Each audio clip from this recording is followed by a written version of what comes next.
Michael, if you'd be so kind to start us out on this very, very important question of back to Bentham, a brief discussion of the optimal distribution of well-being, which I'm sure is going to lead to an interesting discussion between all of us. Okay, so for those of you who are hoping to learn some more empirical information about subjective well-being, I'm going to disappoint you. This is effectively a talk in moral and political philosophy. So the use of subjective well-being measures is implicitly utilitarian. So we say the best outcome is the one that maximizes the unweighted sum of subjective well-being. So if we're looking at life satisfaction, we want the highest average life satisfaction or happiness. But there's a growing interest in just taking the inequalities in well-being seriously. So the ONS have done a little bit of this. Some people have mentioned this sort of thing. And this is inequality just in the overall levels of well-being, which is a distinct topic from how inequality affects the sum total of well-being. And then Richard, who's here present, in his new book, argues for a prioritarian approach to where we give more weight to the worse off. So, it's more important to go from, say, a 3 to a 4 than from a 9, an 8 to a 9. And the utilitarian says that is indifferent between those. But there's been no attempts to actually do any kind of non-utilitarian weighing of the data, at least that I'm aware of. So these are quite well-developed debates in moral and political philosophy. I missed the political there. And so the reason I'm giving this talk is that this came out of a previous conversation that I just thought, I recognize that social scientists won't be so familiar with these topics. But this is kind of sort of the stock and trade of moral philosophy. So I thought I would just the point of this is to do some kind of fairly basic stuff. So this is sometimes known as value aggregation or distributive ethics or distributive justice.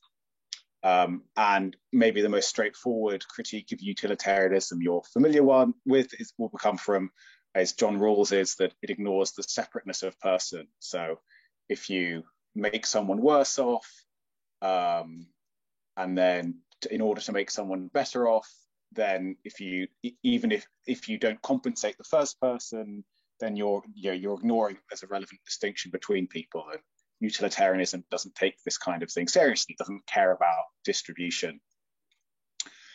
So using subjective well-being to do stuff, just like anything you're using as a stand-in for welfare, implicitly make some choices about answering these distributional questions. And the main aim of the talk is just to give a very brief overview of the different ways to aggregate individual advantage: utilitarianism, egalitarianism, prioritarianism, and leximin, which I'll explain in a moment. So this is all derivative. This is just pretty sort of almost all derivative. This is just to try and sort of put the positions through. So there's some kind of background, sort of some common ground, and then basically it's open for discussion. Okay, so 3 preliminaries. So there can be disagreements in accounts of how you do the aggregation, and then also what the appropriate units of aggregation are, sometimes called the currency of justice. So utilitarians, by definition, are concerned with well-being, but non-utilitarians might be concerned with other things. So you might be concerned with capabilities or resources or access to advantage or opportunities for welfare rather than welfare itself. But I'm just going to be speaking about well-being.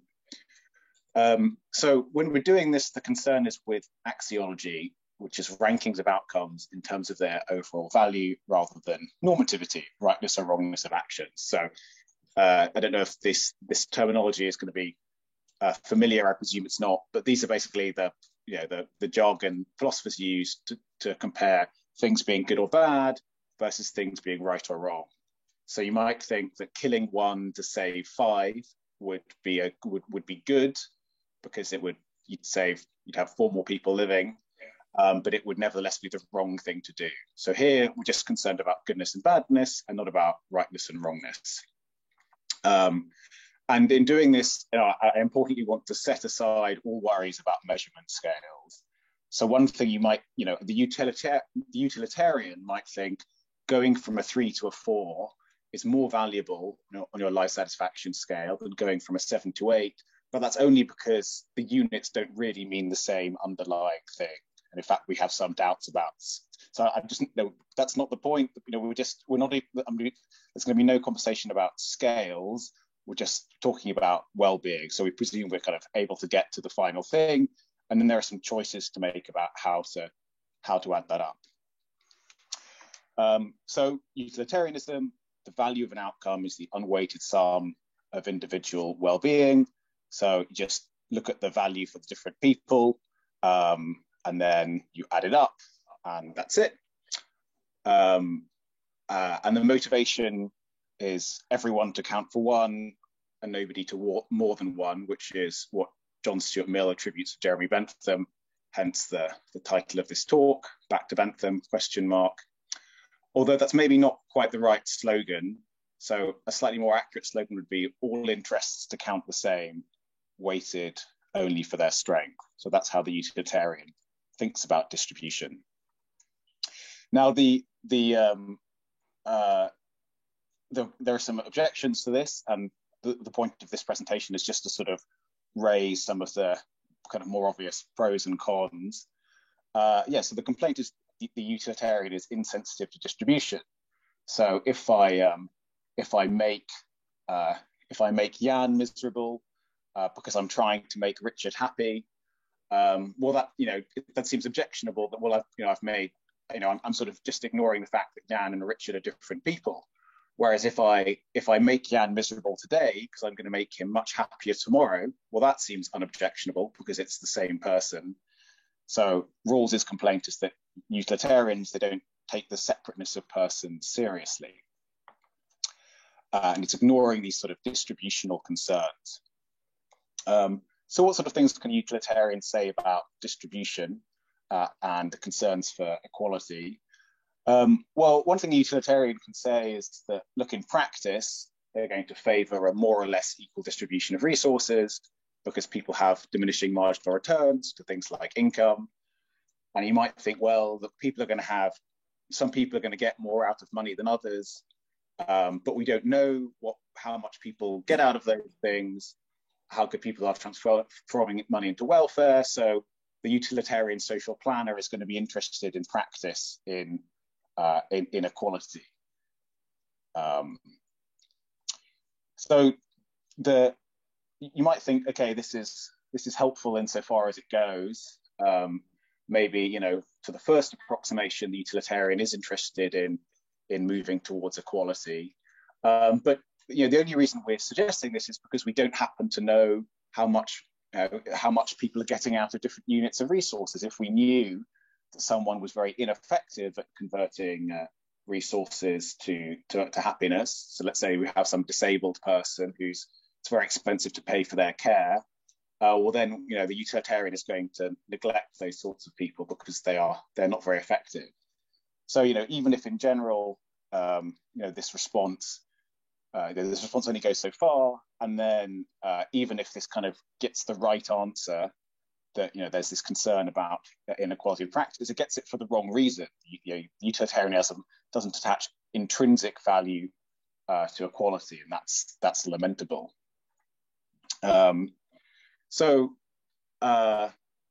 Just to I should probably mention some other things. So I mean, when thinking about equality, this is what the utilitarian says is, look, this is the principle of equal interests. The way in which we account for equality is that we basically give everyone's interests the same weight, weighted only for their strength. So, so on this kind of distinction between persons, so David Brink points out there are two sorts of versions of this complaint. So the first is that it's unacceptable to pose costs on someone for which they are not themselves compensated. So I can't make Jan suffer if I'm not giving him compensation for this. But if this is the concern about taking the separateness of persons, then it's going to rule out utilitarianism, but it's also going to rule out every other plausible distinctive principle. So Rawls's own preferred principle, Lexi-Min, which I'll say a little bit more about later, but in essence, it involves giving priority to the the worst off, and then you don't really mind what happens in the rest of the distribution. But I mean, Rawls's principle allows the imposition of uncompensated losses. So I can take some well-off people and I can make them much worse off in order to improve the welfare of the worst off, but I'm not compensating those people. So the principle kind of proves too much.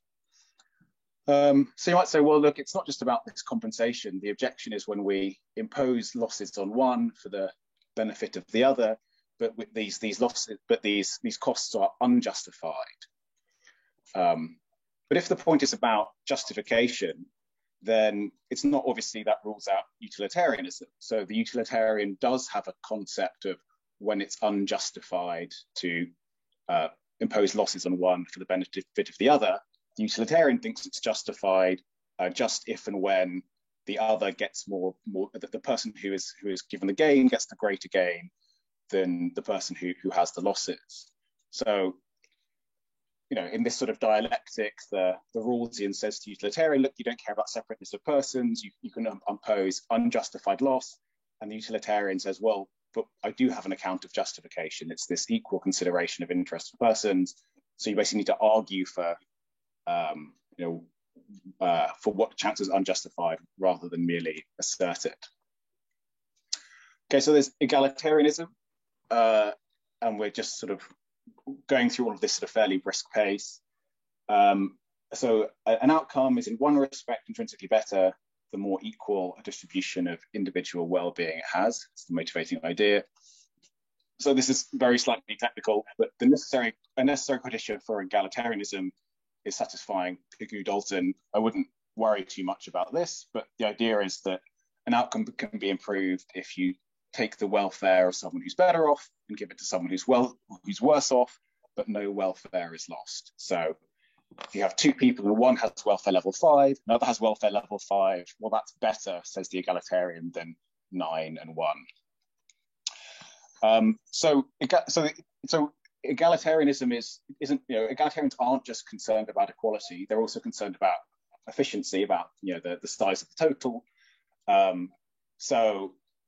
There's a more precise egalitarian theory has to tell you how to trade these things off. So the egalitarian might think one person with welfare 3, another person with 3 is better than one with 9, another with 1. They might think that's worse off, and that's kind of a further sort of thing. Oh, I've got the wrong title here. In my previous presentation. So the distinctive feature of egalitarianism is that it matters not just how you do, but how you do in relation to others. So in jargon, which I also wouldn't worry about too much, the principle is strong separability. So here we have A, B, C, D.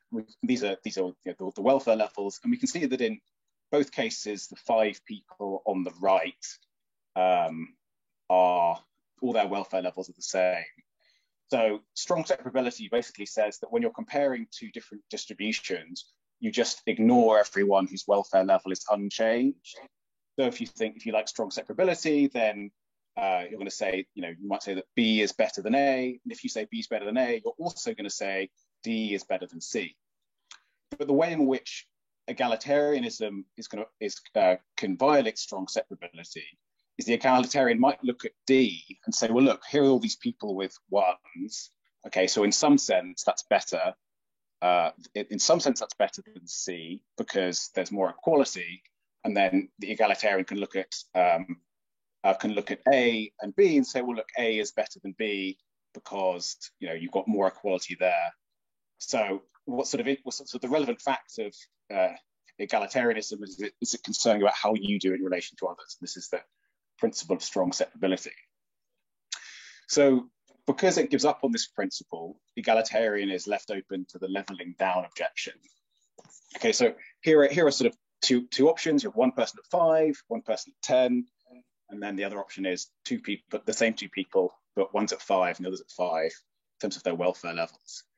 So the second choice here is better in one respect. It's better with respect to equality because look, in the second, the people have the same level of welfare. But the intuition you're supposed to have here is that there's something really puzzling about that. how can it possibly be the case that the second outcome is better than the first? I mean, because it's just as it's worse for the first person and it's just as good for the second. So how can it be better? So one thing we might be kind of that motivate us to be egalitarians is we're concerned about the worse off. But egalitarianism doesn't seem to quite sort of capture that intuition. So if you compare one person at 10, another person at 5, to another option where both people are at 0, I mean, the egalitarians say, well, in one sense, there's something better about the second one. It might not be better overall, but in one sense, there's something good about it, which is that there's more inequality.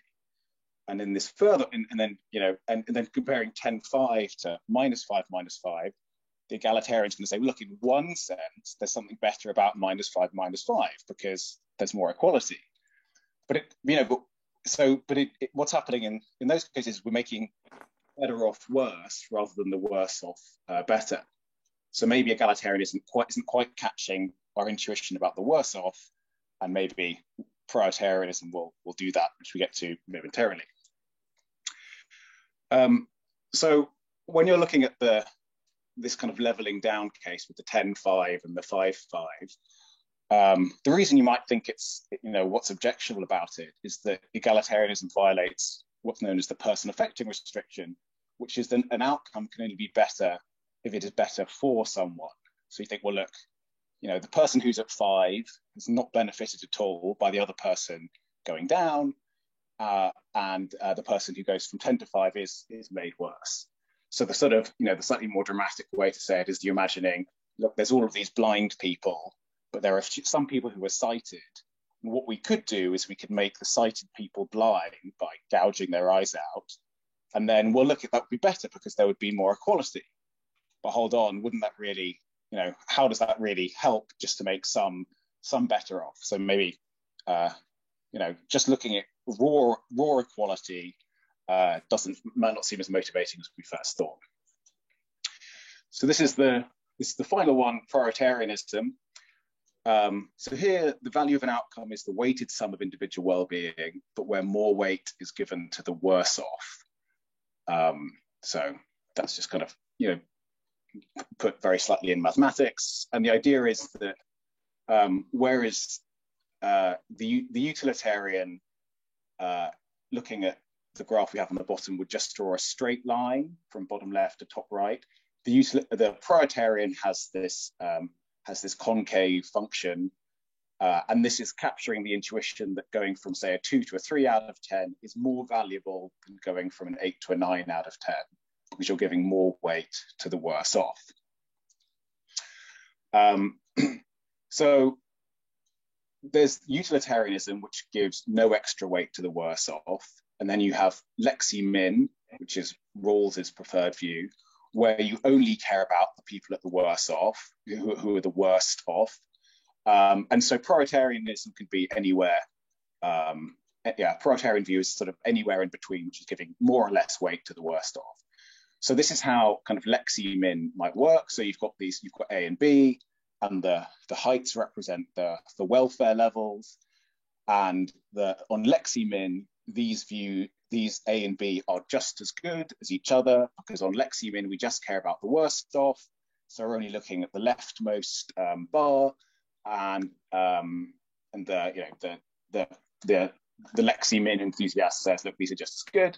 Whereas the prioritarian says, well, look, B is better than A, because even though we are caring more about the person on the far left, everyone else has more welfare, and so overall B is better than A. So prioritarianism, like utilitarianism, gets to its outcome by taking each person separately, whereas egalitarianism and lexi-min, they care about what happens to other people. So you can see that in this lexi-min case, A and B, what happens to the people who aren't on the left is just doesn't, how the extent to which they're counted is made irrelevant by the person on the left. So if the person on the left wasn't there in both A and B, then lexi-min would it would sort of count the welfare of the other people. So lexi-min and egalitarianism violate strong separability. So it doesn't matter how others do compared to you. So part of what I was thinking in presenting this is, I know there's quite a lot of sympathy for prioritarianism. So I'll say just a little bit more about why you may or rather may not be a prioritarian. So I sort of struggled a bit to think what the it's not totally clear what the arguments for prioritarianism are. People just sort of take it as just straightforward that, well, of course it must be better to go from a 2 to 3 from a 7 to an 8. So it's just taken to be kind of strongly intuitive, but I'm going to indicate a couple of problems. You might sort of argue for prioritarianism from behind a veil of ignorance, which I'm sure you'll be familiar with in your knowledge of rules. So you say, look, if we're wondering how society should be, when we don't know who we could be, then well, look, we're going to want to give more weight to the kind of the worse off. But I mean, I think this sort of reply is question begging, because if you're from behind the veil of ignorance, why do you want to give more weight to the worse off? So when Rawls says, look, if we're from behind the veil of ignorance, we're going to care most about the people who are the worst of, I think the reply is, well, to say, no, speaking for myself, I would like to be from behind the veil of ignorance. I'd go for the utilitarian perspective, because that's the one which maximizes my chance of having the highest level of well-being. I mean, you could sort of get something like prioritarianism if you're appealing to risk aversion, because you're thinking, well, look, I could be one of the people who are worse off, so that's something I want to avoid. So this is sort of the kind of case you might imagine. So imagine you've got these two people, and there's sort of 100% chance that they get, welfare level 45, or that we can take a gamble, and then one gets 80, the other gets 20, and then the other one gets 20, the other gets 80. So average welfare in the right is 50, and average welfare in the left is 45. And so this is sort of, might be pulling your intuitions about risk aversion, that you'd rather go for 45 chance of a sure thing rather than 50% chance with some risk. But it's sort of a bit puzzling that, if you're thinking about money, perhaps, 45 is better than 50 in expectation, but that's because we're thinking about diminishing marginal returns. But if you're thinking in just kind of raw units of well-being, it's not totally obvious why you'd want to be risk averse with respect to your own well-being. But anyway, that's just kind of a thought. So I'll just end with a couple of problems for prioritarianism. So we've seen that there's this concave value function where you're giving more weight to the worse off. But a question the prioritarian has to grapple with is, well, how concave is my value function? Going from a 3 to a 2 to a 3 is worth something, but how much is that worth relative to going from a 7 to an 8?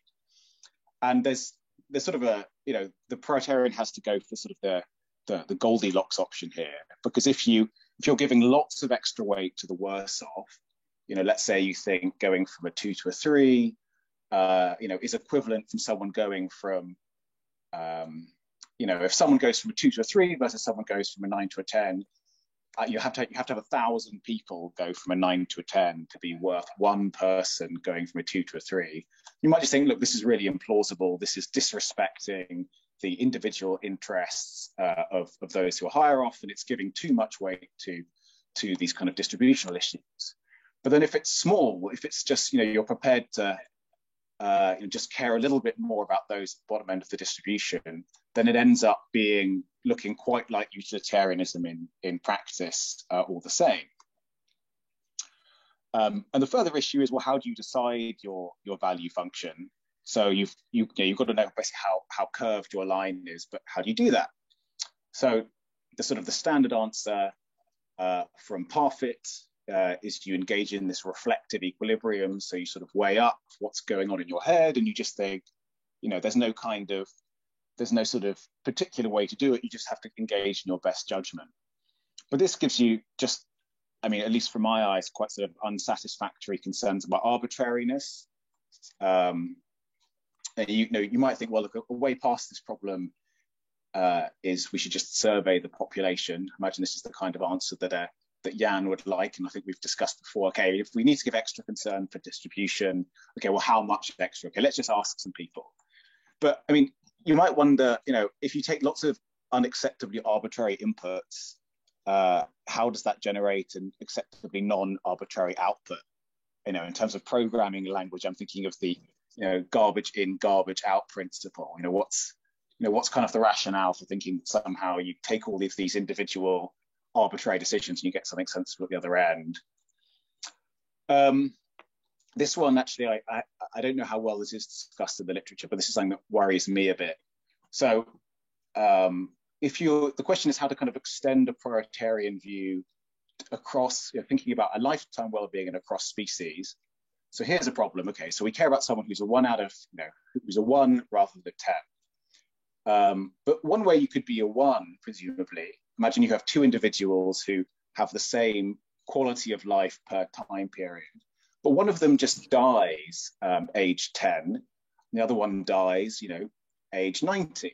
Well, if we're caring about the lifetime value of well-being, then essentially adding an extra year of happy life to someone who's very old is worth just really very little, because they already have such high amounts of well-being compared to adding the year of happy life to a young person. So there's some further thought to be had about how to consider lifetime well-being on this framework. And there's this kind of related issue about between species. So if you're wondering how you're doing this, the concavity of your value function, and the idea is, okay, we're going to care more about things which have worse off lives. Well, in terms of absolute units of happiness, you might think things like chickens and factory farm chickens and insects have really low levels of well-being. So our prioritarian value function is going to push us towards caring about those things much more than we would on a utilitarian framework. But then you might think, well, hold on, chickens can't really be that happy. So you might instead say, well, we should sort of how our value function works should be adjusted to something about the genetics of the animal. But then it seems like there's going to be this sort of strangeness that how you think about morality is going to be reweighted for each different species you're engaging with, relating to its sort of genetic capacity for well-being. And that's going to end up feeling quite strange as well. Michael, I'm conscious of time. This is super interesting. I am enjoying this, and I hope everybody else is too. This is my last point. Oh, wonderful! Thank you. Yeah. So the other thing is just so if you're comparing these axes and you're wondering what's going on. So the x-axis is just all the individual well-being, and then the y-axis is outcome value. So what you might think is, well, hold on, but if we care about people's well-being, why are we discounting it at all? If we're sort of adding up how much value there is to one person, why are we sort of applying this discount? Shouldn't it be unweighted sum of well-being? That's the individual well-being is what we care about. So that should be the same thing on both axes. So you just end up having a straight line, which is the utilitarian answer. So there's something in which it seems sort of wasteful or disrespectful to be a prioritarian. So here are my conclusions. We have to make some choices. I've surveyed some of the things. As you might have worked out, I'm sort of sympathetic to the utilitarian way. I'll stop there.